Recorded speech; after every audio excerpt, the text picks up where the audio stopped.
Ang mga items na ito ay order ni Sir na taga Natividad, Pangasinan, at ito ay pinadeliver ko na noon sa LBC Express para makabot sa kanilang lugar. Ito naman ay mutya ng linta na malaki, so big size. Ginawa kong kwintas. Pwede niyang isuot palagi, pwede niyang isuot na nakalapas sa damit, pwede rin nakatago, at pwede rin gawing keychain. Magagamit ito bilang pangkalahatang proteksyon sa lahat ng klaseng masamang gawa ng masamang tao, masamang espiritu at mga masamang demonyo. So meron siyang kasama na dalawang panglagay sa wallet. Pwedeng ipalaminate para matagal masira.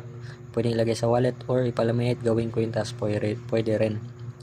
At ito naman mga bracelet, 10 elements bracelet at gumamela silis bracelet.